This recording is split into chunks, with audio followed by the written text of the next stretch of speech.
Это моя земля, это мои нервы, силы, это кровь моя. Могилёўскі раён, вёска Таранова, вуліца Цэнтральная 2А. Спецтэхніка прыехала знесці падмурак, які заліла пад свой дом сям'я Чарнагаловых. Здесь вся наша семья, я, муж, его родной брат. Собрались для того, чтобы отстоять наш фундамент на земельном участке. И будем стоять до последнего. Могилёўскі райвыканкам прызнаў падмурак самавольную пабудовую і забавязаў галаву сям'і Сергея Чарнагалова знесці яго за свой кошт. У сакавіку Сергей падаў пазоў у суд аб прызнанні права ўласнасці на падмурак. Але за пару дзён до суда прадмет пазову раптоўна прыехалі зносіць. На сегодняшний день, как мне опять же сказали юристы, причина сноса задним числом делается для того, чтобы снести предмет иска. И чтобы, по большому счету, за спиной у меня разбить мой иск. Пра знос падмурку Сергей даведаўся выпадкова. Міліцыя, якую выклікалі браты Чарнагаловы, узяла бок райвыканкаму. Я, товарищ майор, вас прошу остановить работу до выяснения обстоятельств, чтобы вот это все прекратилось. Мы не можем препятствовать. Почему вы не можете препятствовать? Законным действием, майор, законным решением Могилёвского райисполкома о сносе данного фундамента. Товарищ майор. Сергей з братам да апошняга стаялі на падмурку, каб тэхніка не могла яго знішчыць. І тады працаўнікі міліцыі ўжылі сілу. Так, идите составляйте, чего вы им руки ломаете? Молодые люди. Братоў Чарнагаловых абвінавацілі ў дробным хуліганстве і непадпарадкаванні патрабаванням міліцыі. Пасля ночы ў ізалятары часовага ўтрымання іх прывезлі на суд. У нас же рука руку моет и честь мундира защищает. А людей никто. Суд за хуліганства не адбыўся. Справу вярнулі ў раўс на дапрацоўванне, а братоў адпусцілі. Падмурак жа на гэты момант быў ужо цалкам знішчаны. Вы знаете, и больно, и обидно, и смешно, но у нас в городе Могилеве, я знаю много свободных мест в районе, неухоженных домов, всего. Но кому нужен именно этот участок? И кому нужно разбить, разорвать мою семью на части? Менавіта спадарыня Надзея 12 гадоў таму набыла дом у вёсцы Таранова. Пазней дом яна падарыла свайму сыну Сергею. Ён дом знёс і пабудаваў на надзеле новы падмурак. З гэтага часу і пачаліся праблемы. И когда они мне объявляют, что у меня самострой, говорю, нет, не самострой. Я получил разрешение на снос, получил разрешение на строительство.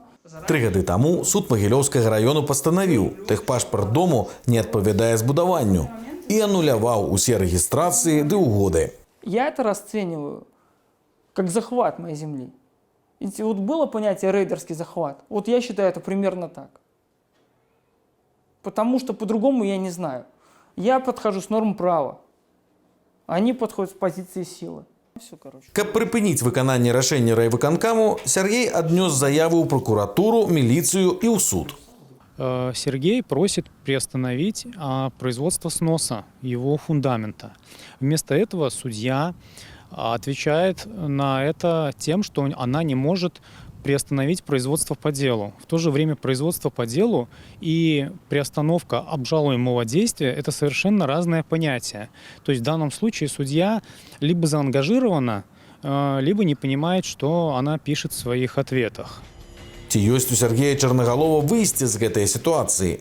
Опять-таки ему придется вначале доказывать право собственности, потом незаконность сноса, и только уже потом он может взыскивать свои деньги. Усё, што адбылося, Сергей разглядае як каштоўны досвед, які дапамог яму шмат чаго зразумець. Ну, просто на основании вот этого вот опыта, вот это все опыт, за который я рассчитался деньгами и временем.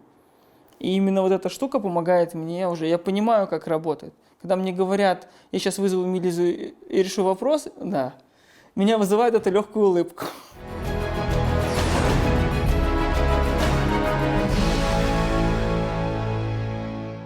Здравствуйте. Хотел бы взять электросамокат на прокат. Что мне Так, мне нужен ваш документик, пожалуйста, чтобы я его записал. Паспорт? Да, лучше всего паспорт.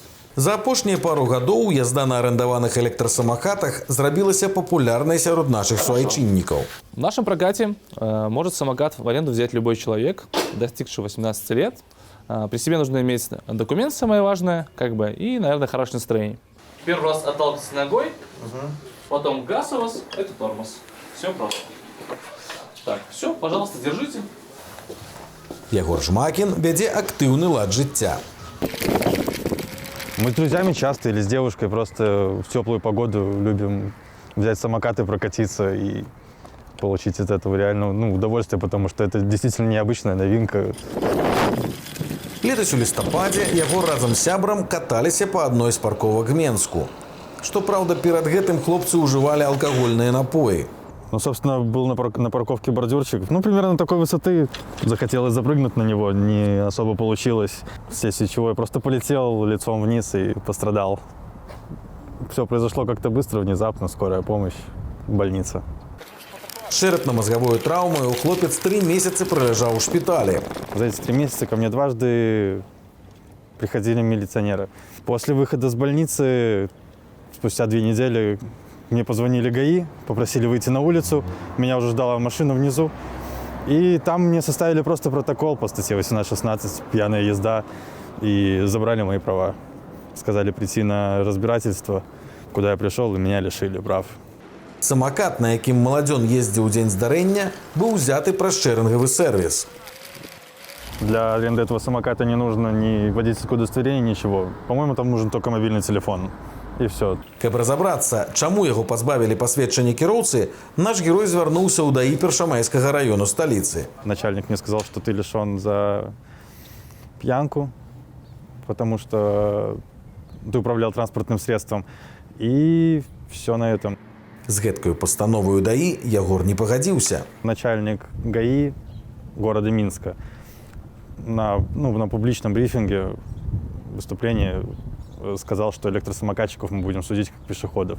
Причем он это говорил уже в то время, когда я лежал в больнице. То есть это даже было тогда, когда я просто лежал в больнице. Цяпер паводле правілаў дарожнага руху пункт 2.46. Сегвеі, гіраскутары, монаколы, электрасамакаты – гэта спартовы інвентар. То бок асоба, якая ўдзельнічае на іх у дарожным руху – пешаход. Лишили меня на 3 года по стандарту. Дали 50 базовых величин, 1350 рублей штрафа. Каб абскардзіць пастанову ДАІ, маладзён звярнуўся ў суд. Весці відэазапіс падчас судовага паседжання нам не дазволілі. Они говорят о двигателе, установленном на транспортное средство. А мы же говорим изначально, что это не транспортное средство изначально по определению. Ваше мнение такое, суда другое. Все вы считаете, другое, говорю, можете обжаловать. Юрыст, які займаецца справою Ягора Жмакіна, не пагаджаецца з судовым рашэннем. Данное решение является абсурдным и нарушает грубо право Егора на судебную защиту, так как, во-первых, суд не приводит доводов, опровергающих доводы жалобы, а сообщает нам о том, что электросамокат является механическим транспортным средством лишь на основании того, что это транспортное средство предназначено для движения по дороге и перевозки пассажиров. Но, во-первых, электросамокат не является транспортным средством по определению и по инструкции не предназначен для перевозки пассажиров. Данное решение будет обжаловано и надеемся на здравое решение вышестоящих инстанций. На здаровы сэнс спадзяецца і Ягор. Ён будзе і надалей працягваць змагацца за адмену рашэння ДАІ. Я надеюсь, что вышестоящие органы окажутся адекватными, что эту ситуацию рассмотрят более детально.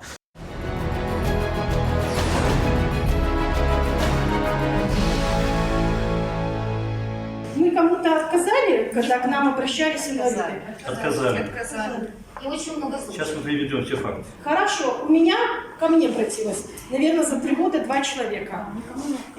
Которые ко мне обратились, я не отказалась. В Раду я направила. Некалькі десяткаў чалавек сабраліся на сустрэчу з адміністрацыяй МЗРА, каб спыніць ліквідацыю «Вясёлкі» – цэнтру рэабілітацыі для дзяцей з інваліднасцю. Мне 4 года подряд отказывали. Отказывали, фактически нету мест. Значит, куда это были места? Где они были? Не было мест. Он был укомплектован на данное количество, представляете? А я знаю массу людей, которые мне обращались и мне спрашивали: Субботка, как ты свою дочь туда устроил? Цэнтр разлічаны на 240 дзяцей, але наведваюць яго крыху больш за 50. Почему все стоят в очереди, много лет Дети страдают от того, что не контролировалась работа центра. Я это не могу понять. Учреждение медицины не оказывало медицинскую услугу. Вот это почему медицина не оказывала? Надо было контролировать. Причем дети инвалиды, если персонал медицинский плохо выполнял свои обязанности? Мы начинаем с 2016 года в адрес исполкома, Совета депутатов неоднократно шли анонимные обращения граждан, где четко говорили, что центр не выполняет свои функциональные обязанности, то есть не уделяет должное внимание лечению пациентов. Бацькі кажуць, цэнтр «Вясёлка» адзіны ў раёне адпавядае ўсім патрабаванням дзяцей. Мы входим в наш центр для детей-инвалидов. Перед нами оказывается специальное помещение, это колясочное, где у родителей есть возможность оставлять средства реабилитации, на которых передвигаются дети здесь. То есть нам не надо забирать их каждый раз домой. На дабрачынныя сродкі з-за мяжы тут поставили ліфт. Набылі сучаснае абсталяванне ў фізіятэрапеўтычны кабінет. Ім карыстаюцца дзеці з усяго гораду. Под патрэбы наведнікаў цэнтру адаптавалі тренировальную залу. Здесь есть все для того, чтобы дети с разными нарушениями чувствовали себя комфортно. Валентина Карась працуе ў цэнтры ўжо 24 гады. Жанчына перакананая, ейныя выхаванцы існаваць без цэнтру не здолеюць. Им нужен именно такой уход, какой может дать наш центр. Другие места очень хорошие, но, наверное, они немножко для других детей. Працаўнікі цэнтру лічаць, што яго знішчэнне пачалося даўно, з ліквідацыі працоўнага навучання. Вы знаете, перекрывали дыхание. И пришли к тому, что вот сейчас ничего уже нет. Им легче сказать, что ничего здесь не делают. Как не делают? Дети ходят. Усіх навучэнцаў «Вясёлкі» абяцаюць перавесці ў іншыя цэнтры. Але, са словаў бацькоў, адпаведных умоваў там няма. Другое учреждение, в котором тоже очень большие сложности на данный момент с безбарьерной средой, а он у меня передвигается с ходунком, с приспособлением. Я думаю, что адаптироваться ему в данном учреждении будет намного сложнее, потому что мы здесь адаптировались около 2 лет, чтобы посещать этот центр безболезненно. Закрыццё цэнтру, якім дзеці праводзяць шмат часу, пацягне за сабою і іншыя наступствы. Если закроется центр, то мой ребенок фактически будет сидеть в 4 стенах. Следовательно, мне придется уволиться. И для него закроется внешний мир. Во-первых, он инвалид-колясочник. Ну, конечно, мы будем выходить на улицу, но вы понимаете, что общение той среды у него не будет. Будынак цэнтру плануецца аддаць пад дзіцячы садок. Считают циничным решением прикрываться тем, что городу якобы не хватает детских садиков, хотя на самом деле у нас как минимум 6 зданий детских садов, которые в данный момент не функционируют по прямому назначению. На думку адмыслоўца, абаронцам цэнтру «Вясёлка» варта выходзіць з мясцовага на больш высокі ўзровень. Поэтому, конечно же, далее надо переносить разговор на уровень министерства, на уровень, может быть, нескольких министерств. Крайне высокое недоверие к судам белорусским, особенно в кейсах, где противостоит мнение гражданского общества и органы власти. Но, тем не менее, такая форма есть, и, в принципе, можно было бы к ней также прибегнуть. Адміністрацыя Мазыра прапанавала праз некаторы час яшчэ раз сабрацца і абмеркаваць лёс «Вясёлкі» больш прадметна. Але жыхары чакаць не збіраюцца. Разумеется, мы будем идти именно правовым путем, мы будем дальше обращаться в областные наши организации и дальше будем выходить на республику.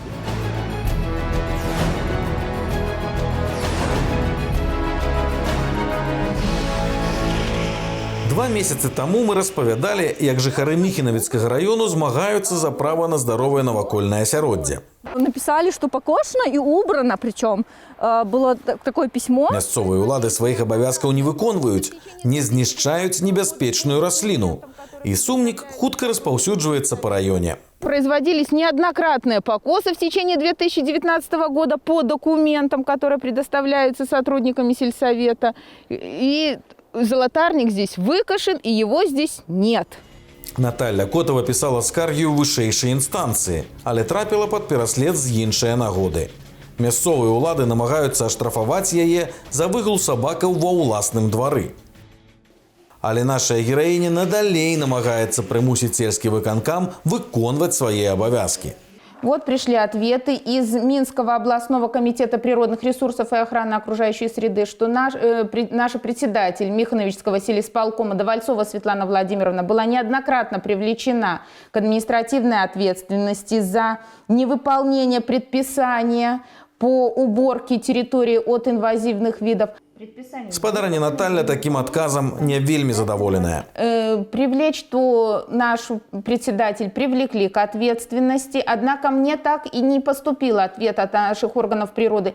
Привлечена ли она к ответственности за то, что данное нарушение систематично, за какой ответственности она привлечена? За введение в заблуждение вышестоящих органов и представителей Минприроды и предоставление ложной информации. Это же тоже является нарушением.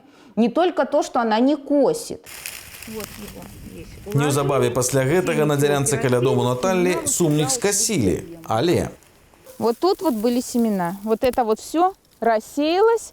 И все ушло в землю. Они фактически помогли золотарнику еще больше занять территорию. Инструкция для борьбы с сумником потребует одразу ж прибрать и знищить рештки рослины. Вместо того, чтобы сгребсти это все и утилизировать как положено, оно все лежит, все рассевается. И сделано это и недалеко от моего дома. В других местах не сделано даже этого. У вёсцы Серафимова з нашага апошняга візіту сапраўды нічога не змянілася. У нас здесь такие джунгли, что с собаками гулять проблемно. Боишься, что кто-то из них выскочит, какой-нибудь зверь или еще что. Вечером даже страшновато ходить. Гэтая плантацыя сумніку непасрэдна каля дому спадара Сергея і стварае пагрозу гаспадарцы. Низкую растительность, траву и вот исконно наши белорусские растения он убивает напрочь. Он занимает их территорию, и они погибают. Горш за ўсё падчас квітнення. Во время цветения больше всего страдают люди, у которых аллергия. Ну вот, например, я аллергик, и когда золотарник цветет, то без специального баллончика с препаратом для улучшения дыхания я из дома даже и не выхожу. Ці збіраецца Міханавіцкі выканкам нарэшце дапамагчы жыхарам? Алло, добрый день. Давайте Светлана Владимировна, слушаем. Да, Светлана Владимировна, здравствуйте. Это Котова Наталья Михайловна. Подскажите, пожалуйста, вы дали ответ представителям Минприроды, что золотарник на территории Михановичского сельсовета покошен был в декабре месяце. Мы говорили о том, что ответ, что покошен частично. Хорошо. Мы указывали те места, которые были покошены, а те, которые не скошены, согласно бюджету 2020 года и наших заявок, и так как теперь заказчиком выступает Минский райисполком, вот уже косим Бордиловку. Насамрэч, месца, на якім была наша здымачная група, пазначана як чарговы раз покошенае. После покоса скошенное убирается? Наталья Михайловна, это не предусмотрено в заявке. Хорошо, но это предусмотрено законодательством. Наталья Михайловна, я ответила на ваш вопрос. Гэта значыць, што нават калі сёлета сумнік і пакосяць не толькі на паперы, гэта ўсё адно зробяць толькі для галачкі.